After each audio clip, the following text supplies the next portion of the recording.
జై శ్రీరామ్.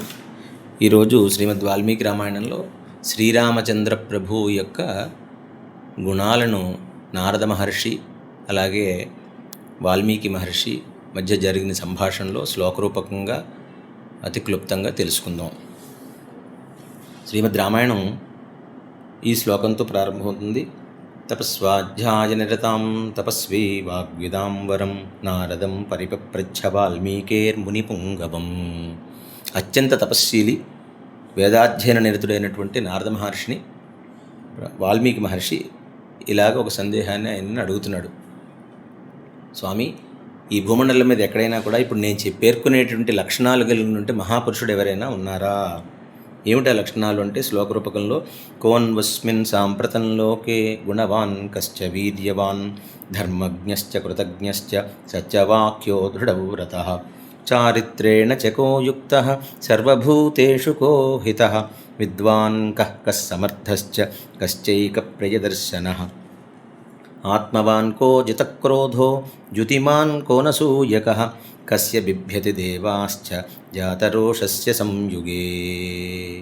ఓ మహర్షి, సకల సద్గుణ సంపన్నుడు, ఎటువంటి విపత్కర పరిస్థితుల్లోనూ కూడా తొణకనటువంటి వాడు, సామాన్య విశేష ధర్మాలన్నింటినీ కూడా తెలిసినటువంటి వాడు, శరణాగత వత్సలుడు, క్లిష్ట పరిస్థితుల్లో కూడా ఆడిన మాట తప్పనటువంటి వాడు, నిశ్చలమైనటువంటి సంకల్పం కలిగినటువంటి వాడు అయినటువంటి మహాపురుషుడు ఈ భూమండలం మీద ఎవరైనా ఉన్నారా?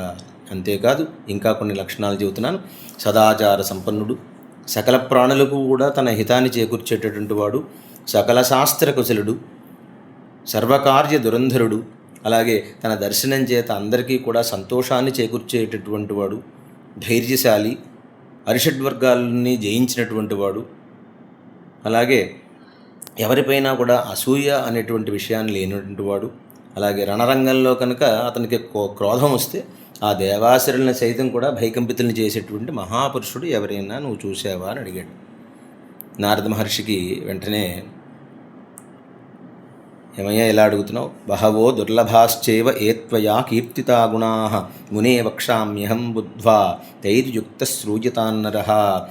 నువ్వు అనేక రకమైనటువంటి ఉదాత్త గుణాలన్నీ కూడా ఒకరి ఎందే ఉండాలని అంటున్నావు. అలా ఉండడం సాధారణంగా చాలా కష్టం. కానీ అలాంటి పురుషుడిని నేను దృష్టాంతంగా నీకు చెబుతాను. అదేమిటి అంటే, ఇక్ష్వాకు వంశప్రభవో రామో నామ జనైశ్రుతః నిజతాత్మ మహావీర్యో ధృతిమాన్ వసీ. లోకోత్త పురుషుడైనటువంటి శ్రీరామచంద్రుడు ఎంతో జగత్ప్రసిద్ధి అయ్యాడు. మనోనిగ్రహం గలవాడు, గొప్ప పరాక్రమవంతుడు, మహా తేజస్వి, ధైర్యశాలి, జితేంద్రియుడు, ప్రతిభామూర్తి, నీతిశాస్త్ర కుశలుడు, అలాగే చిరునవ్వుతో మితంగా మాట్లాడేటువంటి నేర్పరి, షడ్గుణ ఐశ్వర్య సంపన్నుడు, శత్రువుల్ని హరించేటటువంటి వాడు, అలాంటి వాడిని ఉన్నాడు ఇలాగ శ్రీరామచంద్ర ప్రభు ఆయన ఉన్న లక్షణాలు ఇంకా కూడా చెబుతాను. ధర్మజ్ఞ సత్యసంధశ్చ ప్రజానాంచ హితే రతః యశస్వీ జ్ఞానసంపన్న శుచిర్వస్య సమాధిమాన్. అలాగే ప్రజాపతి సమశ్రీమాన్ ధాతా రిపునిషూదన రక్షిత జీవలోకస్య ధర్మస్య పరిరక్షిత.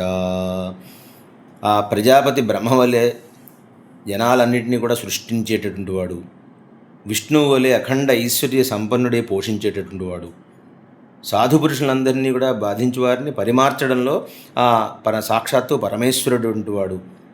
ఇలాంటి వాడు శ్రీరామచంద్ర ప్రభువు. రక్షిత స్వస్య ధర్మస్య స్వజనస్య చ రక్షిత వేదాంగతత్వజ్ఞో ధనుర్వేదే చ నిష్ఠిత. స్వధర్మాన్ని పరధర్మాన్ని కూడా రక్షించేటువంటి వాడు, వేదాంగాలు తెలిసినవాడు, అలాగే ధనుర్వేదం కూడా తెలిసినటువంటి నిష్ణాతుడు, అలాగే సర్వశాస్త్రార్థతత్వజ్ఞ శృతిమాన్ ప్రతిభానవాన్ సర్వలోక ప్రియ సాధు ఆదీనాత్మా విచక్షణ. అన్ని శాస్త్రాల్లో కూడా యామరపాటు లేనటువంటి వాడు, సమస్త వ్యవహారాలని కూడా చక్కగా స్ఫూర్తివంతంగా నెరవేర్చేటువంటి వాడు, అలాగే సమస్త జనులకు కూడా ప్రీతిపాత్రుడై సౌమ్య స్వభావంతో ఉంటాడు. ఇంతేకాదు, విష్ణునా సదృశో వీర్యే సోమవత్ ప్రియదర్శన కాలాగ్ని సదృశ క్రోధే క్షమయా పృథివీ సమః ధనదేన సమస్వాగ్నే సత్యే ధర్మ ఇవా పరః. ఆ కౌసల్యానందుడైనటువంటి శ్రీరాముడు సర్వసద్గుణ విలసితుడు, సముద్రం వలె చాలా గంభీరంగా ఉంటూ ఉంటాడు.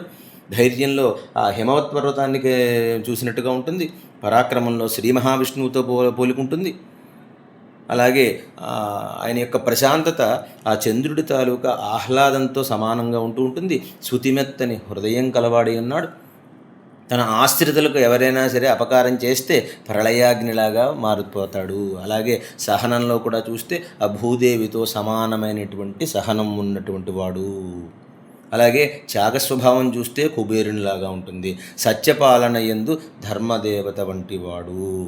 ఇలాంటి లక్షణాలతో కూడినటువంటి శ్రీరాముడు, శ్రీరామచంద్ర ప్రభు ఇక్ష్వాకు వంశంలో జనించాడు. ఇది మొట్టమొదటి సర్గ నుంచి క్లుప్తంగా మీ అందరికీ కూడా విశ్లేషణ జరిగింది ఇక్కడ. స్వస్తి. జై శ్రీరామ్.